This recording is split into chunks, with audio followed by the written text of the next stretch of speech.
Hey guys, how y'all doing today? My name is Franchise Fanatic and welcome back to the channel. And today for you guys is another movie review. Today we're tackling the Disney/20th Century Studios movie.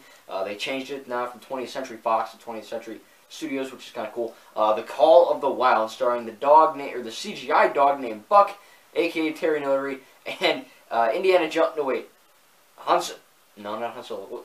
John. That's it, John. Man, I get all these people confused. But still, yeah, like I'm saying, it is Harrison Ford.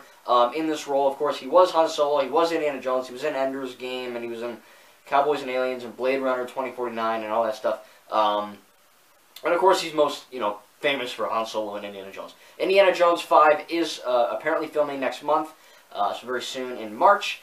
So that'll be pretty cool to see. But anyway, so today is The Call of the Wild. I was kind of nervous seeing this movie. First of all, I never read the book. I didn't even know there was a book, so if you guys knew the book, just tell me, was the book any good? Should I read it? I do read more than comic books. Not a lot of people know that, but I guess it's true. So yeah, I was kind of nervous because I'm like, okay, is this movie going to be good? Or is this movie going to be, I was really nervous for not Harrison Ford's side, and not really the plot, but more or less the dog. Because when you have live-action and animal hybrid movies, they can be pretty crap, and they can also be okay. The Yogi Bear movie, never saw it. Scooby-Doo 1, Scooby-Doo 2, Monsters Unleashed, and then the rebooted Scooby-Doo ones with, like, the guy who sounds like this, that Shaggy. He was, those were all, CG dogs. It wasn't actually, a real Great Dane Scooby-Doo. So, it doesn't look good, and this is, I think, the first time they got the look right. I'm not going to say that it looks perfect, and that's actually one of my small negatives. You can tell this is a CGI dog, and you're not supposed to tell. You're supposed to believe this is a real, living, breathing dog, or real, living, breathing animal. And, maybe it's just me, just knowing movies and knowing CGI, but I can tell it's a CGI dog, and it's not bad by any stretch. It actually looks really well done. All the animals that are CG, again, you can tell when a dog is CG, or when it's, a wolf is, real, or, whatever.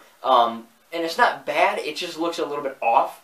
So that's my first negative, but a big accomplishment is the dog. I know animating takes, I'm not an animator, but I know that animating takes a long freaking time. Getting the hair, and the lighting, and the shadows, and everything has to kind of, sync up to look like a real dog.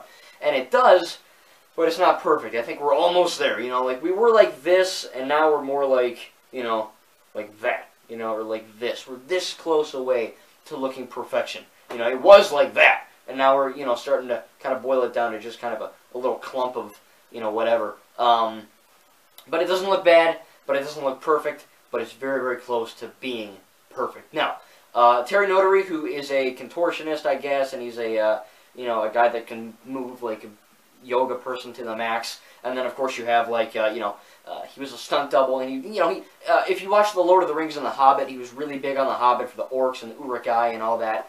I think he was in Scary Stories to Tell in the Dark.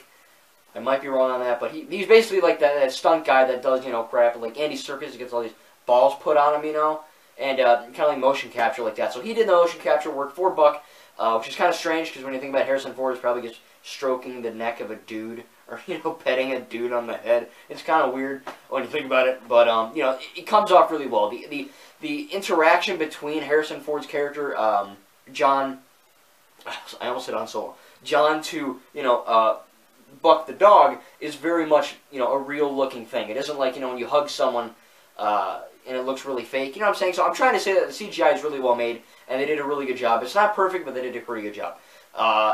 My biggest strengths with this movie are, of course, one of them is, of course, the dog. Like I said, it doesn't look bad, but it's not perfect. But again, I think it looks pretty very well made, actually.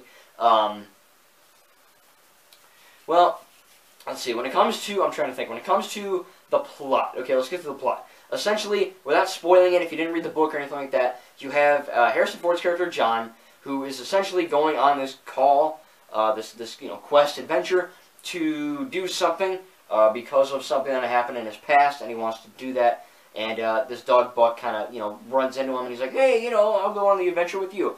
And that's basically the plot. There's a lot more to it.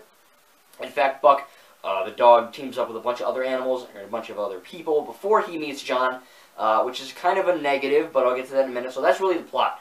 This movie really follows not just John, but also Buck the dog, and what happens between Buck and John in this film, and what leads to that and what happens because of it. So it's really cool. I think that like I said, CGI is pretty good for the dogs. CGI in general, though, is a little iffy. I feel like their biggest budget went to these dogs and these animals. There's a scene when Buck teams up with I don't know what the heck they're called, but it's where there's a dude and a girl, and they're carrying mail. They're basically mail carriers, and they have all these dogs. They go mush, and they do that with the whip, and I don't whatever. But I think that it's those scenes when they're on that sleigh thing. I don't know what the hell it's called. I'm not a Alaskan bullworm, whatever you want to call it. I don't know. But no, you know what I mean. The sleigh thing that they're on, they're mushing and all that. It looks good, but there's a scene when there's something that happens. Again, I don't want to spoil it. And you're like, it doesn't look too good. You know what I mean? You can tell that this guy is right in front of a green screen. And it shows. Sorry if you can hear that. It really, really shows. Because when you go and you look at, something that's actually filmed on point, like on Alaska, this is set in Alaska. I'm not sure if this is actually in Alaska. I have no idea. Some of the shots very well could be, and most of them look like they could be CGI. So it's not bad CGI. It's just really, really noticeable compared to when you're going to that dog buck. It doesn't look bad, but it doesn't look great either. I think they could have improved that a little bit.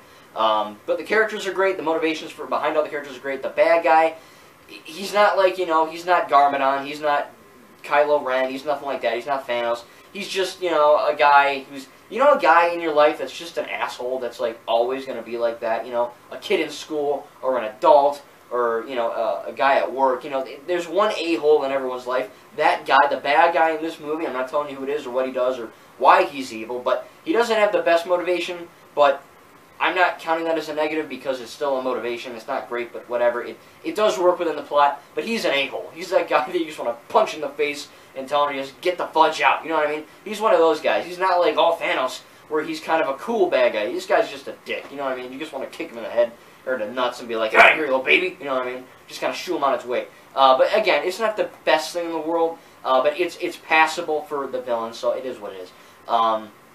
As far as negatives, I would really say that I think that the worst negative for this film would be the disconnect between the plot. I think, without spoiling it, at the very beginning of this movie follows the story of Buck before you go to John the Human. So you go to Buck's beginnings and where he comes from and all that, and then you see things happen. He gets captured, like in the trailer. So all these things kind of happen in the snowball into him meeting John. But a lot of it works, but when it doesn't work, it feels very disconnected from the overall story. You look at the trailer, you look at the friggin' poster for this movie. Harrison Ford's face is all over the darn thing, and so is Buck the dog. It's like that's the whole thing. You think the whole movie is going to be him and Buck on their adventure, but it isn't. The majority of this movie is before he even meets John, and that's not bad, but it's just somewhat difficult to review because it's a good plot line before he meets John, but it's so disconnected. It feels like a different movie or a different thing. You know what I mean? And then when you get to John, you're like, oh, this is the movie I paid freaking money for type thing. Think of animated Batman: The Killing Joke. Great comic, damn good comic. But when you go to the movie, I have it on Blu-ray. It was okay, but the first 30 minutes or whatever, 40 minutes is between Batman and Batgirl, and that sets a disconnect between when Batman goes to Joker for the the Killing Joke book, the comic book. It really does it's different because you're like, we didn't pay money for the Blu-ray for that. We paid money for Joker and Batman. So same kind of thing here. It's not bad, but it's a little bit of a disconnect, and that's probably the worst thing about this movie is that it just feels so off tonally from when he meets John. And the people, the sleigh guys who are mushing the whole time with the mail, something happens and they just leave, and you don't see them again for the rest of the frickin' movie. So it's like, why do we even see them? You know what I mean? It's it's just annoying. It's not a big negative, but it is a negative. Another negative, of course, would be the CGI. The backgrounds can be a little iffy at times, and Buck isn't perfect. Is what it is, though. Overall, like I said, the CGI for the most part is passable. I think the acting is great. There wasn't a bad actor in the movie. The writing was great. I didn't notice any weird lines or anything like that. Of course, the CGI for Buck is pretty damn cool. Almost flawless. Again, you guys were this close. I can still tell it was a dog, especially the face. The face is really hard to do because there's so many muscles and so many facial structures and facial faces you can make. It really is a bit of a hard thing to do, especially a dog with all the fur and the lighting and shadows and all that. But they did a great job with it. Honestly, it's not the best, but it's not bad by any stretch of the word. It's very freaking cool.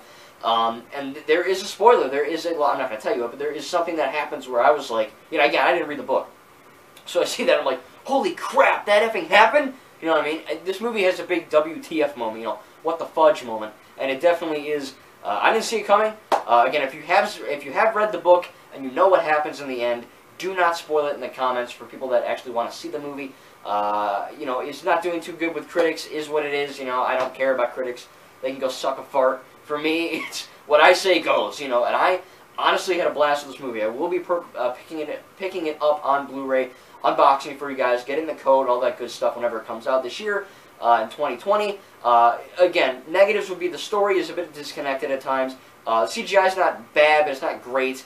And that's really it. I'm going to give this movie an A-. I really enjoyed it. I was going to give it a B+, but I thought, you know, it really, everything around these negatives is such a positive, it kind of evens it out. So I'm going to be giving The Call of the Wild an A-. Again, if you have seen this movie, please tell me what you think. I had a great time with it. It was shocking, it was funny at times, it was sad, heartwarming. If you have a dog, go hug the crap out of that dog, because that's what I did when I came home before I filmed. Anyway, guys, I'm done getting mushy here, but thank you guys again. No spoilers in the comments. I can't wait to see more movies. I think the next one might be Black Widow in May. I don't know what's coming up in March or April. I'll have to look. If there's a movie that you guys want me to review at all, you know, anything, GE, PG, PG-13R, please tell me what movie you want me to see, and maybe I'll review it just for someone, and I'll shout you out. Who knows? I haven't done that before. I never asked, but if you guys want me to see a certain movie that's in the theaters, tell me, and I'll see if I can see it for you guys. Thank you very much, and we'll see you in the next video.